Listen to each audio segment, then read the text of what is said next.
Hello everyone, and welcome to Ask Better Questions, the podcast where we delve into leadership and personal development. I'm your host, Peter, and today I want to discuss the contributions and innovations of the grandfather of modern CEOs everywhere, Jack Welch. Let's dive in, but before we do, for those who are new here, I'm Peter Adams. I have over 20 years experience in leadership and consulting. I'm a published author and speaker in the leadership space, and my mission is to help excellent leaders become exceptional leaders through a better mindset. Now, before we start today's episode and getting into the meat, I'd like to take a minute to thank our sponsor, Colour4 Solutions.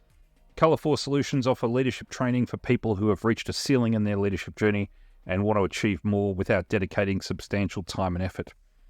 Links are in the description. Please feel free to drop us a line, ask us any questions you might have, but also follow us on social medias, LinkedIn and the like. All the links are in the description for this.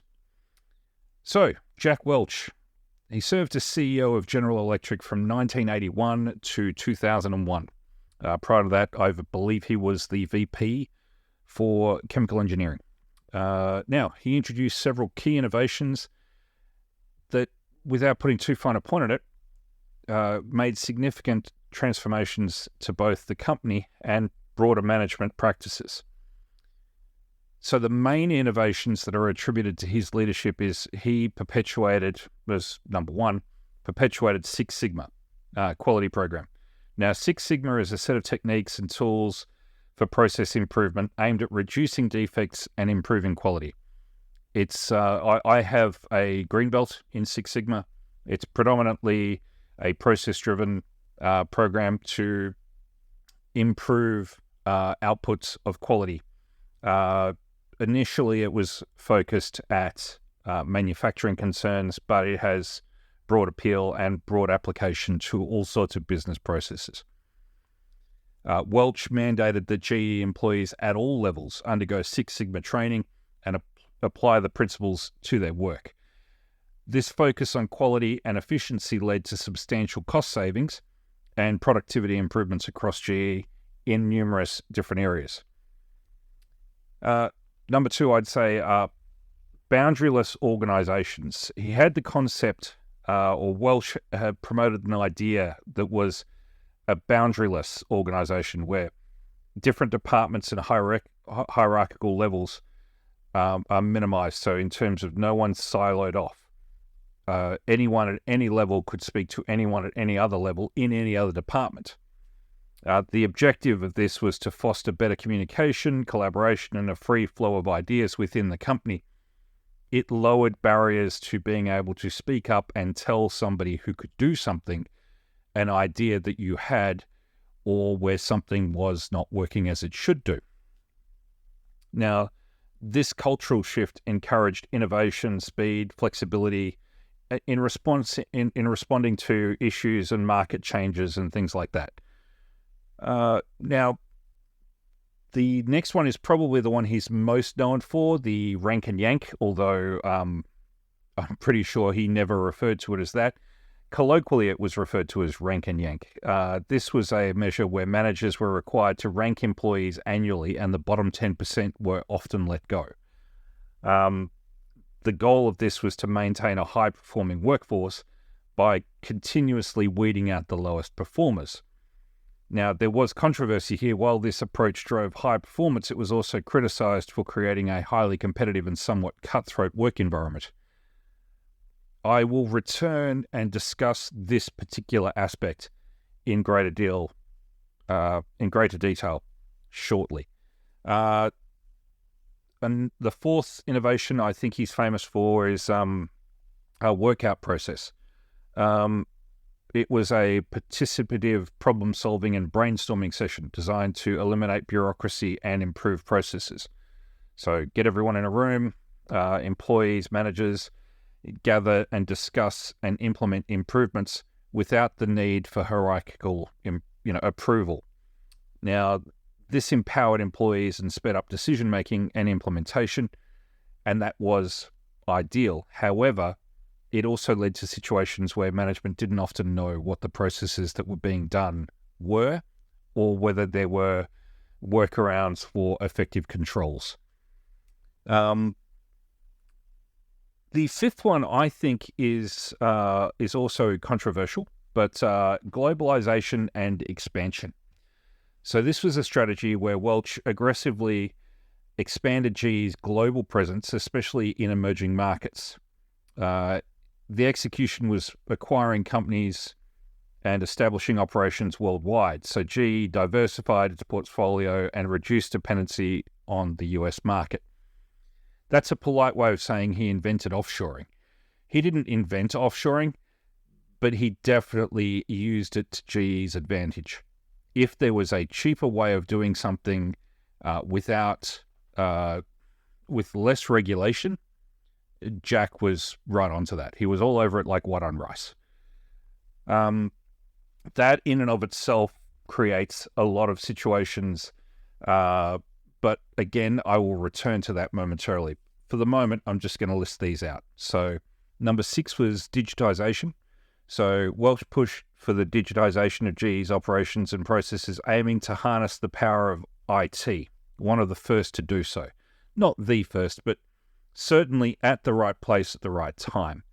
The 80s was a time where computing was just getting off the ground and developing rapidly, and GE was at the forefront of trying to utilize those abilities straight off the bat. So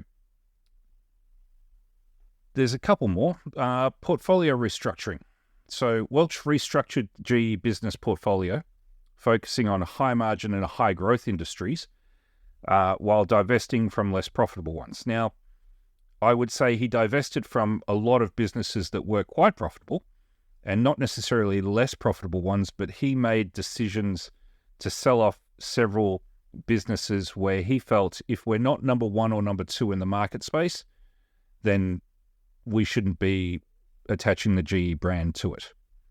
And I feel, as a lot of people did at the time, that let a lot of very good businesses get sold to competitors or other outside interests, or just spun off from GE, or indeed closed out. That was a significant error, I believe, and not one that was discussed at length. The act of eliminating divisions because they're not 1 or 2 in the market has led, I think, a lot of managers in this day and age to pursue growth at all costs. Because at the time, if you were quite profitable, you could be quite profitable in 3rd or 4th position in a marketplace. Nowadays, the celebrated line is, if you're not number 1 or number 2, then you're probably unprofitable in a marketplace. And that's mostly because people are trying to be number 1 or 2, not because the market could not support you being further down the line. I can look at a number of businesses that spring to mind when you're looking at operators that are 3rd, 4th, 5th, or not even in the top 10 in their respective markets, who are quite profitable because they're representing quality and not quantity. And therefore, they're not the number 1 in a marketplace. The idea of several businesses is not to provide the most number of services, the most number of products into a marketplace. The idea is to provide the best product into a marketplace. And if people want to recognize that as the best product for them, then you can service a niche market. There are several medium-sized, even large businesses that only service a small proportion of a marketplace, but they do it exceptionally well. And I think the aim of many businesses is to be the best provider in a specific space, not necessarily the biggest. And certainly it was Jack Welch's opinion that if you were not number 1 or 2 in your market, you probably shouldn't be in the market, unless you have signs that you can be number 1 or 2 in the marketplace. And number 1 or 2 by quantity, not necessarily quality. Number 8, I do believe that leadership development. Welch emphasized leadership development and established a GE Leadership Development Center. This was an important innovation. He wasn't the first to cite this. He wasn't the first to do it, but it was certainly a core feature of his leadership. He understood that investing in training and development would ensure a pipeline of capable leaders who could sustain GE's performance. And number 9, customer-centric focus. Now, this is questionable. I have to question whether or not Welch was indeed customer-centric. I would say in many respects he was, but also in many others he was management-centric, and in fact share price-centric. He believed that the customer was whoever the customer was for him at the time. I don't believe that in a lot of respects he was a customer-centric CEO, and as Simon Sinek often points out, most CEOs don't speak to customers and haven't for years. It is something that Simon is not a fan of Jack Welch, and I'm going to revisit these 9 points again and go through them one by one, but I tend to agree with Simon in a lot of respects over Jack. Jack did innovate quite significantly from what was before. Previously, people would join a company and that would be their company for life. You are set for life. This is your job. This is who you work for, and you will do this job for 30 or 40 years. Your work colleagues will become like family. You will go to each other's houses for lunches. You will spend Christmas dinners at each other's places. You will have New Year's at each other's places. You will have barbecues. Your families will grow up together and go to the same schools, etc. There was an investment that employees made with a business. After Jack Welch popularized downsizing and large-scale sackings, that agreement between employees and businesses was broken, and employees have now become cannon fodder. That you can look at the current hiring practices and the fact that most recruiting is done by recruiting agencies who do not work for a company, don't necessarily know what's involved in any specific role. And in fact, generic terms like business analyst are used for what used to be a very specific role, because business analysts can do a lot of different analytical work. But that said, coming in and hiring a role that you may not ever be, you may never hire for this specific role again in this specific company again, means you are not invested in knowing who is going to be in this spot. Alternatively, if you do a poor job and this person leaves after a year or two, you may get the opportunity to refill that role. So HR management companies who are there as recruiters are in fact incentivized in many respects to do a just good enough job, just fill the holes.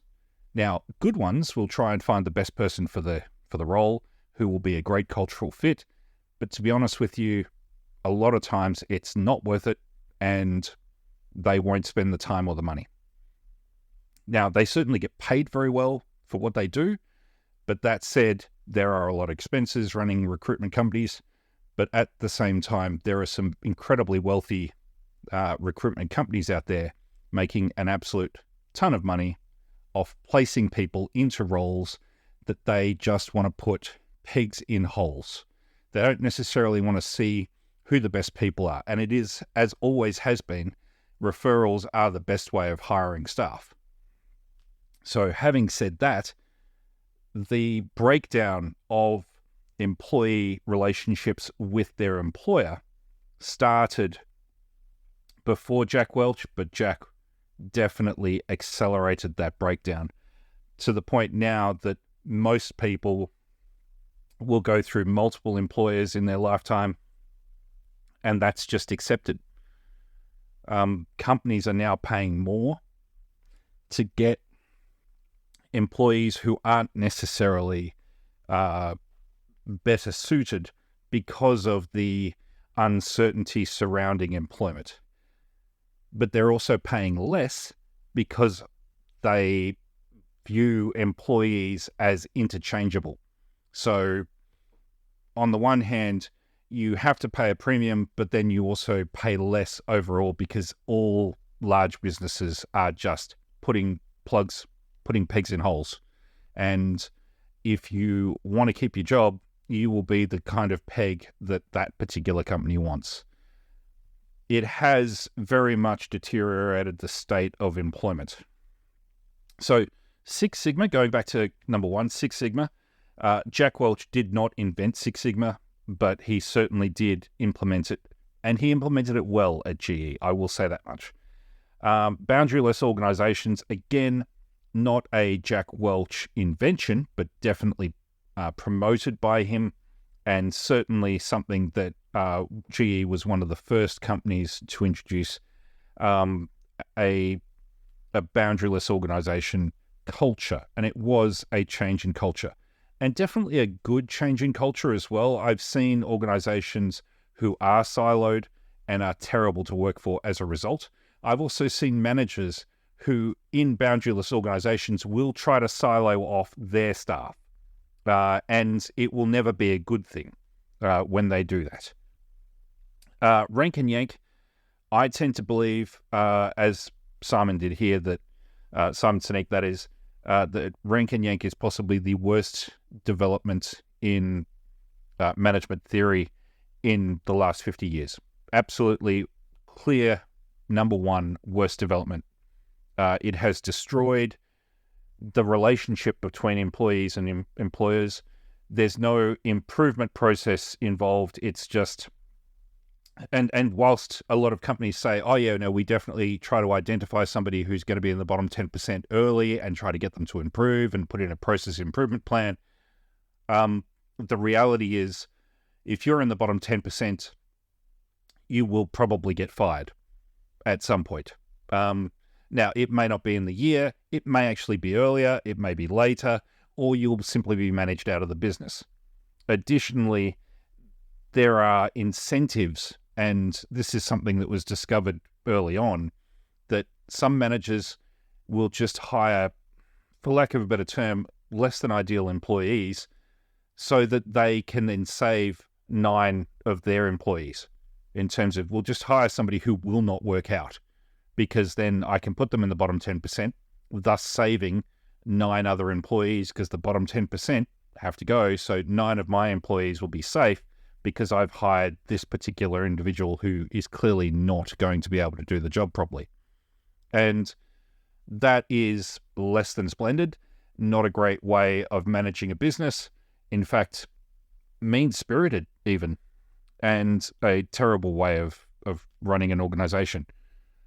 The workout process, so participating in problem solving and figuring out ways of moving forward without necessarily hierarchical approval, is both a blessing and a curse. For some processes, that is a godsend. And I've seen a lot of IT processes that have worked out very well, but I've also seen some horrific decisions made, and nobody has been able to take responsibility because it was made in a hierarchical, made without hierarchical approval, with a clear mandate from the people on the ground, without an understanding of the impact that, say, a change to IT policy can have for an entire organization. But equally, I've seen the opposite of that. I've seen car companies where employees are prevented from accessing their own website because somebody has decided that there's a game on that website, therefore you can't access it as per the IT rules. And it's like, well, surely you should be able to access your own company's website so you can inform your customers what's on your website. It would seem. Globalization and expansion. I think this was both a blessing and a curse. It has focused businesses on saving money at all costs, as opposed to developing talent at all costs.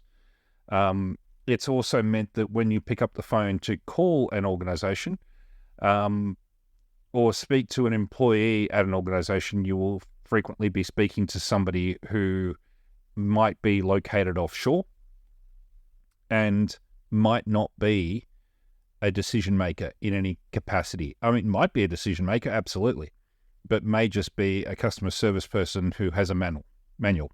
And the manual will dictate exactly what they can and can't say and what they can and can't do. And they will worship this manual and stick to the manual. as opposed to being able to speak to somebody onshore who is genuinely invested in not just understanding a customer's point of view, where they're coming from and their situation, but also being invested in helping them, as opposed to invested in maintaining their job, which in these sorts of environments is typically what you get. Whether you've got an onshore or offshore customer service call center, the people in these sorts of organizations are, I must maintain my job first, then I must follow process in order to maintain my job, and then a distant third or fourth is customer service, which kind of makes a mockery of point 9, which was customer-centric focus. But I was only at 6. Digitization, it was something that Jack Welch was known for. He did use it very, very well. But again, there were a lot of other organizations in the 80s doing the exact same thing. Welch did it in a very large organization, being GE, and had the money and the will to do it, which is commendable, but did certainly had impacts, more so on other styles of company than GE, but for sure had impacts at GE. Portfolio restructuring. Well, he did sell off several non-core businesses, but they were only non-core because Jack decided they were non-core. He also shifted the business away from manufacturing and towards financial services. Now, Jack was upset with business with the S&P for reclassifying GE as a financial services company because he still wanted it known as a manufacturing company, but in fact it was a financial services company at the time Jack left. Most of the business profitability was coming from financial services, which is a different core business to, say, manufacturing washing machines or other electrical goods, or even indeed light bulbs. Leadership development. Now, Jack should be commended for the work that he did towards standardizing leadership development courses and creation of the GE Leadership Development Center at Crottonville. It's something that I think a lot of other businesses should model and also do. So and point 9 is the customer-centric focus. I believe that the organization as a whole should be customer-centric because without customers, you have no business. However, it shouldn't be at the expense of employees or indeed other stakeholders. That said, you don't exist for your suppliers. You don't exist for your employees, but it's in some respects you do, because if it weren't for your employees, as Richard Branson says, you couldn't deliver anything. So realistically, you must take care of your employees first, and your employees will then take care of your customers. So as a CEO, you shouldn't be customer-centric. You should be employee-centric. You should be trying to create the best environment for your employees to thrive. Your values and your goals should be set to maintain the business and the employees' focus on the customer and on growing the market and on making sure that the business has longevity. Additionally, Jack Welch gets a lot of credit for innovation. I would say that one of the things Jack also did that isn't in this list is he also popularized share buybacks. Now, I think share buybacks are second only to mass layoffs in terms of the amount of damage they do to organizations. When you have excess capital, returning it to shareholders is the last thing you should do if there is something you could do with it that would make your organization run better. So in other words, if you can innovate, if you can spend it on R&D, if you can purchase more capital equipment, if you can retrain staff, if you can invest it into your organization and get a better payoff, you should do that. And if you can't, what sort of business are you in? If you can't invest into your business, then buying your shares back is the laziest way of investing into your business. And it may well be the best result for shareholders, but at the same time, shareholder value is not the only metric for success. because shareholder value at a moment in time might be impacted more by a share buyback, but might be impacted greater by an investment in R&D longer term. So realistically, if you're going to say shareholder value is the only metric by which CEOs should be measured, and certainly the Jack Welches of the world would argue something similar to that, then I would argue over what time frame. Because over longer time frames, and I mean somewhere in the order of 10, 20, 25, even 50 years, you need to be investing in R&D. And buying your shares back is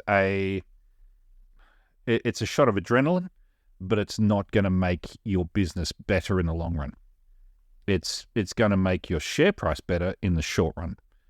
And that can be demonstrated by a number of companies who've done share buybacks.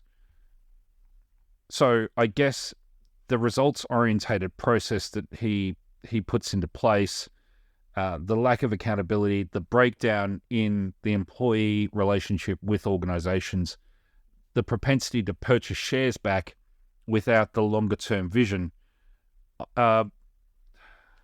Jack Welch is most remembered for downsizing employees, doing share buybacks, and changing the focus of business managers and the executive board level from being a 25-year plan to being what numbers are we doing this quarter and are we going to hit our yearly targets?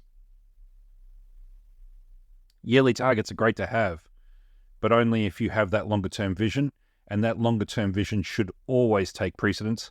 And quite frankly, most employees in most organizations this day and age know exactly what their quarterly targets are, but couldn't tell you what their 5, 10, or 15-year goals are, let alone a 25-year vision for the company. And in fairness, a lot of executives would go, it's pointless to have a 25-year vision for this company because we don't know whether the industry we're in is going to exist in 10 years. And to a point, that may be a fair criticism. It may even be a fair assessment. But that said, there is no point that having no vision is better than having a vision. At least have a target to aim for, because if you don't have that vision in place and have it communicated, then it's there you cannot hit it. You can't hit the target you don't paint. So paint a target, try and hit the target. Now, if circumstances change, as Churchill often said, when the circumstances change or when the facts change, I change my mind. What do you do? So you can change your mind. You can change your target. You can change your goals. But if you don't have those goals set, then you can't change anything. And you will continue to stutter along just hitting your quarterly targets or not hitting your quarterly targets. And another thing that Jack Welch popularized was if you hit your targets, then there will be less or fewer layoffs. But if you don't, there'll be more. At what point is it that management should be swapped over? Because if the rest of the business that management is running is not hitting targets, there is a propensity in a lot of management circles to go, well, it's not management's fault. It's because these troops aren't doing what we're telling them to do. And at what point do management have to take responsibility because they're the ones setting the arbitrary targets? Because targets are entirely arbitrary. And even analysts who will say, oh, we anticipate this stock to return this rate of return, and therefore these sort of figures, are pulling arbitrary numbers based on what they think a set of business units should do and what these assets should be able to achieve.